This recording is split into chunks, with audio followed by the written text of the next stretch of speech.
No. Spent forever. Yes. I'm hoping you'll find today helpful. I did not. I As far as the writing of your I started it, didn't write it. I didn't finish it. I just need more Here we go. information in it. I don't have a lot. Again, if you're not quite done with your note information, I like your tie. That's just fine. Thank you. It's very fancy. Feel free to walk up to him and give it to him whenever.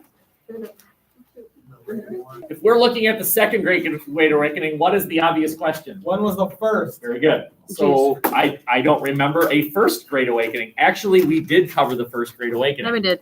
We just never labeled it as such. But the first Great Awakening was the religious revival of the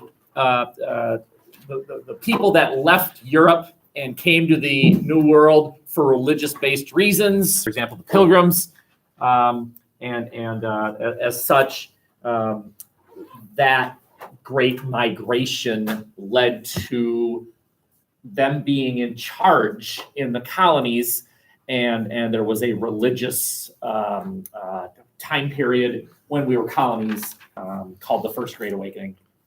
Do you have a Band-Aid? I do, actually. God, excuse me, people watching online. You need to stop. Oh, I guess I don't. No. I have a tissue. Put a tissue on it and tape it. Yeah, I want a Band-Aid. The most important ingredient, love. Okay. The Second Great Awakening. So again, what's going on here is this is a time period, so 1830s-ish, when there's this massive social recognition of the importance of religion. Just focus your attention on the picture. It's a sweet picture. You can see the crowd. And any of you artsy people, you like drawing and painting and you're in art and you're actually kind of good at it? Or do we have any art aficionados? You appreciate art? Okay, look at this picture, this painting. And do you understand when I say that this picture has movement? The picture moves. Yeah, buddy. You understand? Yes. Okay, who does understand? Go ahead. Explain. What do I mean the picture has a lot of movement? Pictures don't move, except they're Harry Potter things. But there's no one's moving in the picture. It's completely still. And yet there's movement. Everyone's doing something like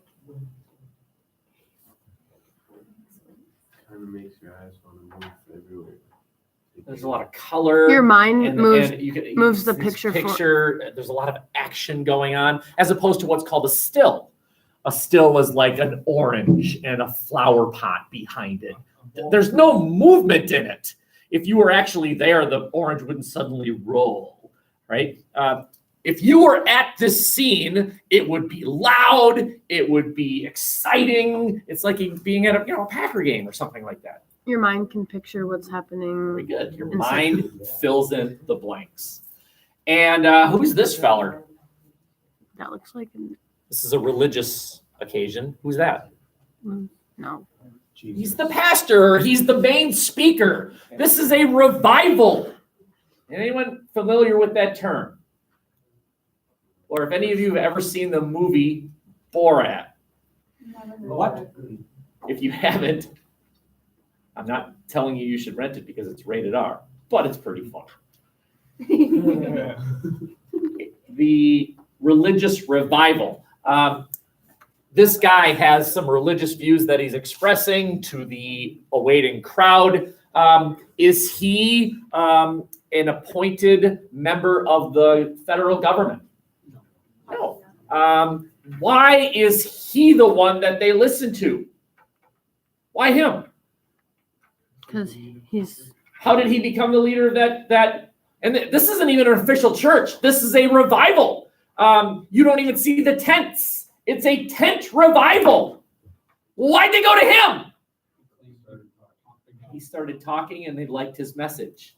Do you understand that this is the purest form of representative democracy? Talking. He was not appointed leader. He just had a message and it resonated. So they went to him. And these were all over the early American the early American landscape in the 1830s. These are sects, small independent religious organizations. And America is a breeding ground. The reason America is a breeding ground, and by the way, continues to be a breeding ground for sects and its distant cousin cults, is freedom, right? Freedom, which allows for people to make their own decisions about what they think truth is, religiously, and if by extension, politically. Right? If you allow people to have freedom in the religious sphere, they start asking, hey, if we can choose who we listen to about what happens in eternity, why can't we choose who to listen to politically? Why can't we women have a voice in who we should listen to? Why can't we free African Americans have a voice in who we should listen to?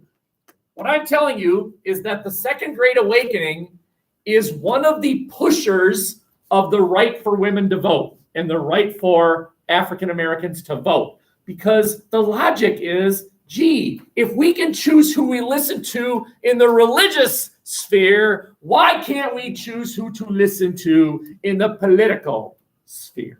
Now, I saw a hand and I ignored it. Where was that hand? No? Okay, and that's why the Second Great Awakening bleeds into government actions about various issues. We will talk about prison reform. They used to throw people that simply didn't have a high IQ in prison because they didn't know what else to do with them, right? Oh my God, this guy can't even, throw him in jail. Okay, temperance, what's that? What's the temperance movement? Do we know? Oh, stay tuned. The women's movement, right to vote. Abolitionism, what's that?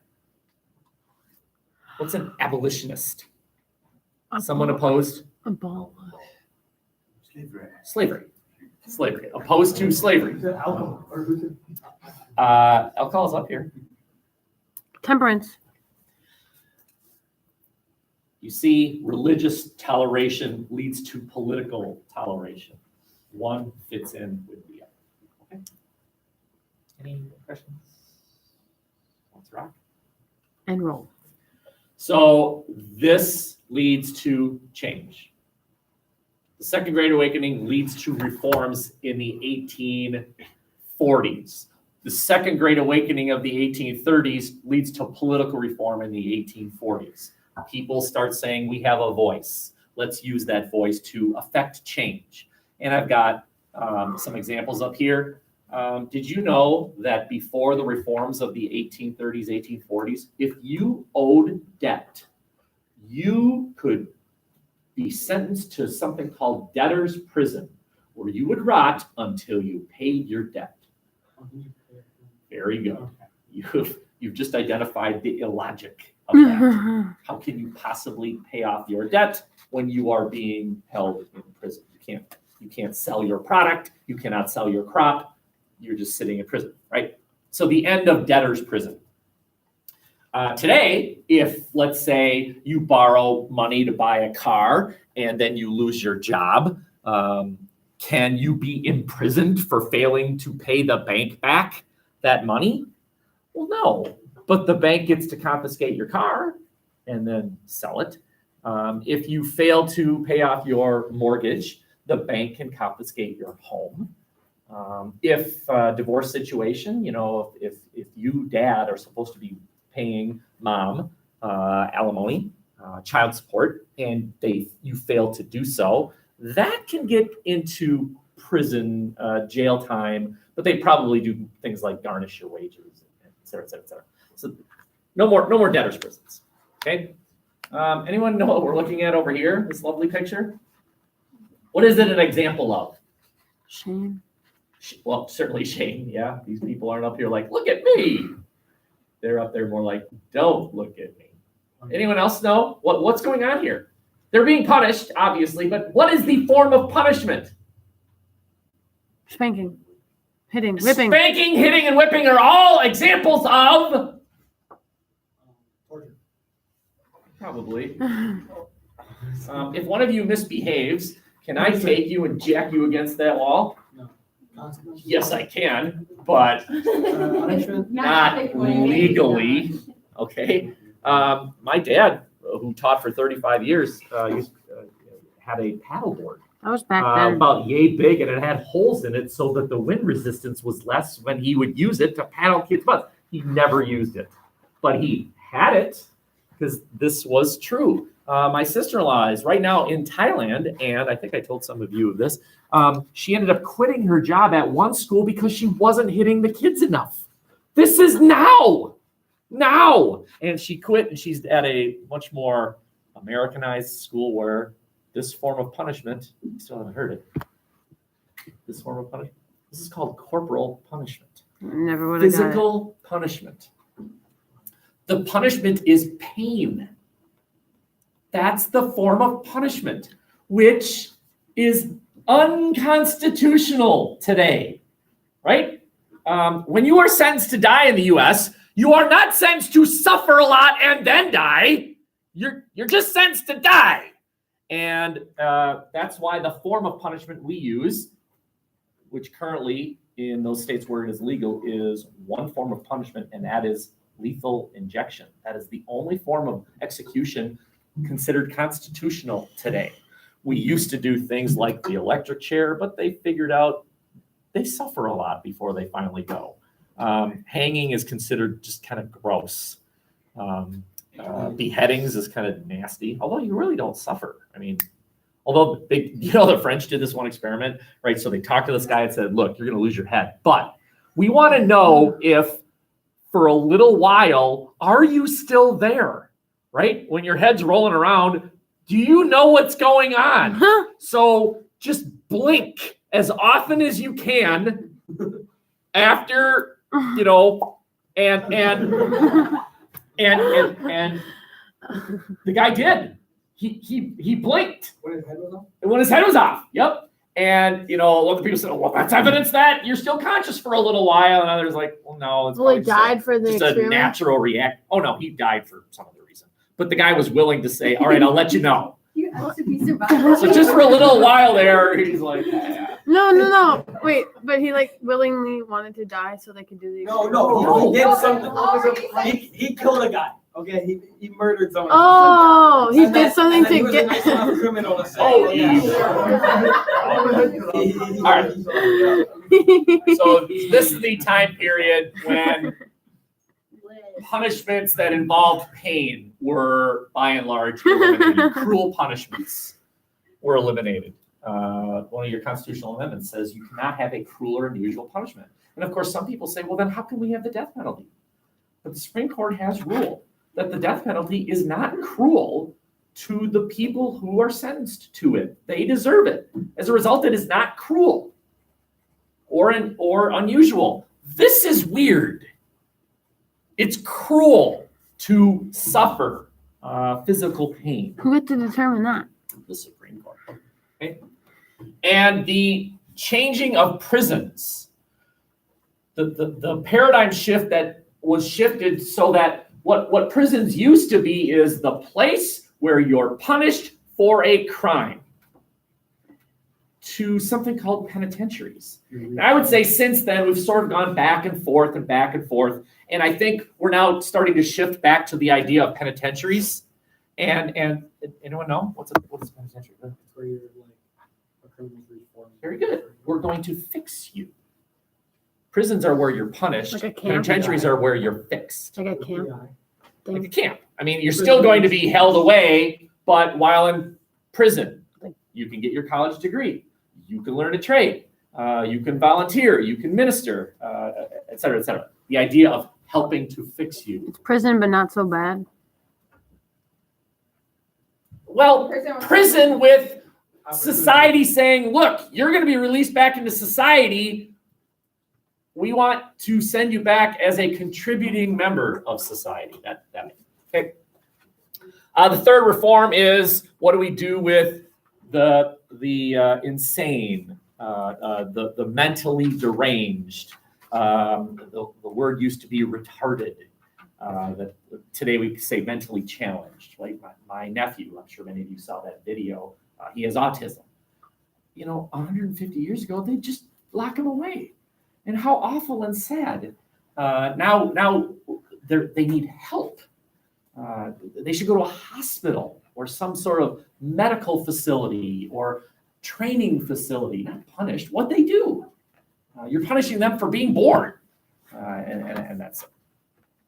And then finally, something called the temperance movement. And no one knew it, but this is your drive to end the influence of alcohol. Now, 2 days ago or yesterday? I can't remember. Remember that alcohol was associated with the Irish and the Italians and the Germans. Mm-hmm. Okay. So the nativists saw the fight against alcohol as a fight against immigration. We don't want those people to come here. So we're going to eliminate their habits. And so we're not going to become Irish and German and Italian. Okay. This would, of course, result in the 18th Amendment. That was its crowning achievement, the 18th Amendment. Okay. Any questions? Yeah.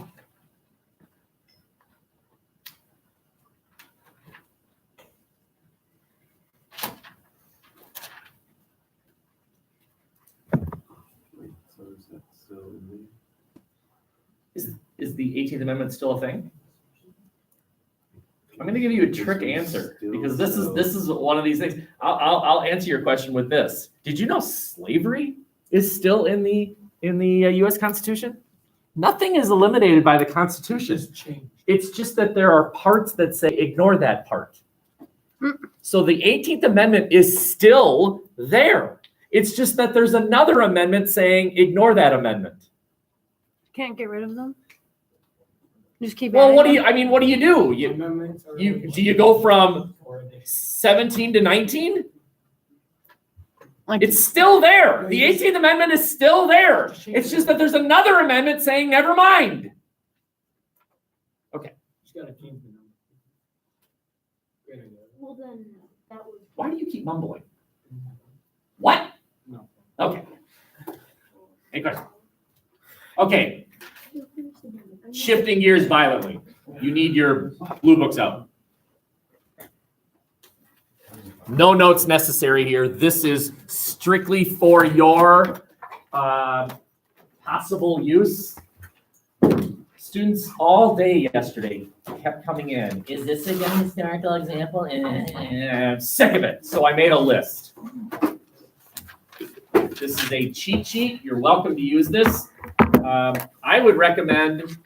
Do I have it here? hey, are you gonna use this? Okay. I'm still recording. Oh, you mind? I think this is still important stuff. I have the handouts that you all used to get ready for your little presentation to Mr. Barry, but those things had a lot of good stuff. And so if you know your topic and you would like the handout that I gave for that topic, because it has a lot of good ideas on it, great. I'd be happy to hand it out to you. Let me just read through these 3 columns here. And where you should be right now, ballpark, is a completed first paragraph, a completed second paragraph, and a completed-ish third paragraph. That's where I'm at. That's about where you should be. But some ideas that you might consider. So think about which issue is yours. You are only responsible for one of these columns. Which one's yours? Here are some examples, some actual historical examples that you might consider writing about in your Blue Book essay. And remember, you need 3-ish historical examples, right? You need, in the second paragraph, an argument for the political party position you disagree with. followed by a historical example that seems to support it, which you then refute with another historical example or another way of looking at that original historical example. And then you need a third historical example in the next paragraph. That's 3. Okay. So, how many of you are doing taxes and spending? 1, 2-ish. Okay. Talk about the National Bank. Talk about the Whiskey Act. Talk about the original tariff. Talk about the federal government assuming state debts. That's 4 different things. How about the national road? Remember, it went from Washington, D.C. to St. Louis. How about the elastic clause, which was used to justify the expansion of government responsibility to do whatever was deemed necessary? Or how about the idea of the 10th Amendment saying, no, whatever it doesn't say in here goes to states, which, by the way, I would also take these 2 and put them here. I just thought of that just now. Who said that? The elastic clause in the 10th Amendment would be the opposing justifications for federalism, right? So you could take those 2 and throw them. Okay. How many of you are going to attack free speech? Oh, most of you. Okay, great. That's very understandable. It's kind of an issue you can kind of wrap your head around. You can really understand the arguments, so that's awesome. The Sedition Act itself, that's obvious, right? The Federalist supported Sedition Act. The argument was to prevent overthrow, like what happened in the French Revolution. That, like what also almost happened in the Whiskey Rebellion. I wouldn't even say almost, but there was this flailing attempt. Okay. How about the fact that something like 20-ish people were actually arrested? 20 newspaper editors were arrested for criticizing John Adams while he was president. And they were thrown in prison. Now, when Jefferson became president, he pardoned all of them, I think, because he thought the law was just stupid. So you could talk about that. And this one came to me yesterday. A student suggested this, and it was like, oh my God, that's so obvious. Why didn't I think of it? The First Amendment itself, which guarantees free speech. Now, unlimited free speech? Debatable, right? How many of you are writing about state attempts to, okay, good, nullify federalism? Well, again, the Kentucky and Virginia resolutions, that's the obvious one. But there are also other examples. How about South Carolina attempting to nullify the Tariff of Abominations, 1832? Now, that's a little bit later, and so you might think, well, that's later. That must be synthesis. It's close enough. It's close enough that I think that's pretty good.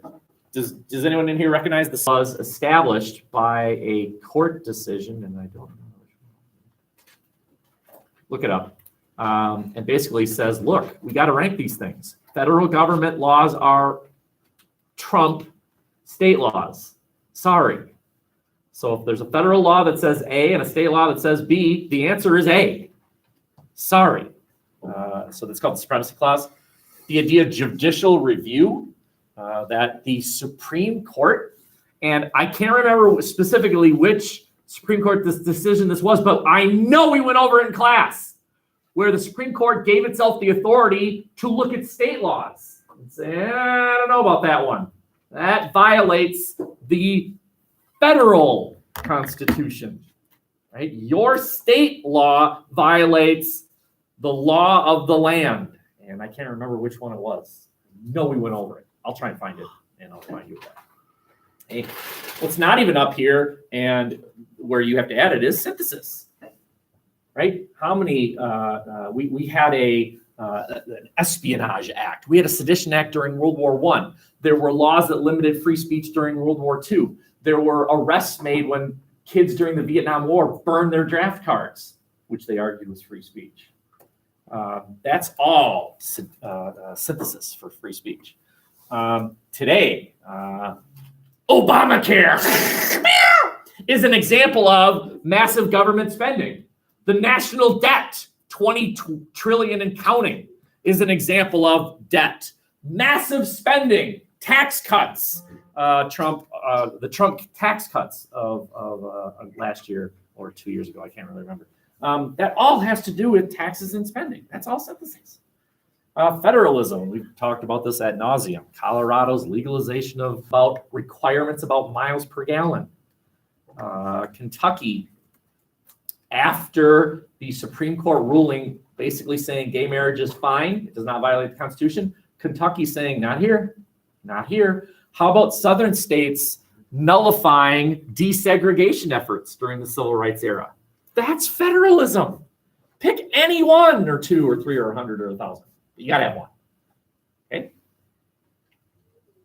Please call me over with any questions, but I'm done, right? So, doesn't it feel like Friday? It does feel like Friday. I agree. Okay. So what I'm asking you to do is look at your first 3 paragraphs again, especially paragraphs 2 and 3, and revise them, make them better. If you want, I have another blue book up there. I'll even take it and move it to down here so you don't trip over all those wires over there. I've done it. Man, I've gone in there and been gone for an hour. I'm like yelling, help.